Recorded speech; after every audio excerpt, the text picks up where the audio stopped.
Curiosity Killed stands out in Tales from the Crypt as a slow-burning nightmare, the kind of story that creeps through psychological territory rather than relying on shock tactics. When the episode begins, the world appears tamed and uneventful, a deliberate choice that magnifies the protagonist's internal emptiness. She moves through her home as though drifting, searching for a sense of purpose or excitement. This emotional vacancy becomes the soil in which her destructive curiosity grows. The first sequence that introduces her suspicion is filmed with an understated tension. She overhears a conversation she was not meant to hear, a vague exchange that could easily be dismissed. Instead, it takes root in her mind, expanding into a theory that consumes her. The storytelling cleverly uses perspective to keep the viewer aligned with her interpretation of events, even when those interpretations seem irrational.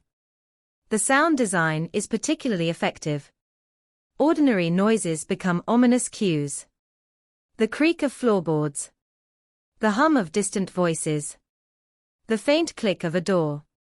These sounds echo inside her mind long after they fade, and the viewer is drawn into the psychological maze she walks through.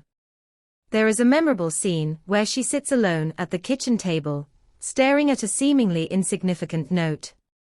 The camera circles slowly around her, creating an unsettling feeling that time itself is bending.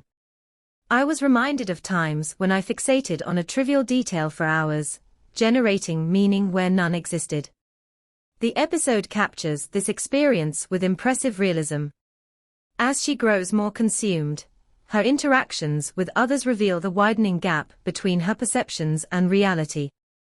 Conversations become confrontational, because she hears hidden accusations in ordinary phrases. People begin avoiding her, because they sense her growing instability. This social withdrawal only deepens her obsession, giving her more time and isolation to feed her suspicions. A particularly striking moment occurs when she finally confronts her partner, expecting him to confess to the imagined conspiracy she believes he is part of. The confrontation is emotional and chaotic, filled with accusations that reveal more about her insecurities than about any wrongdoing.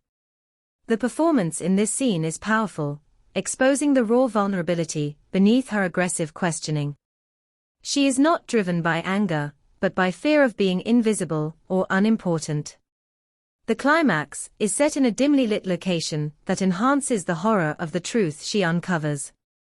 The revelation is horrifying not because it exposes evil, but because it exposes the extent of her delusion.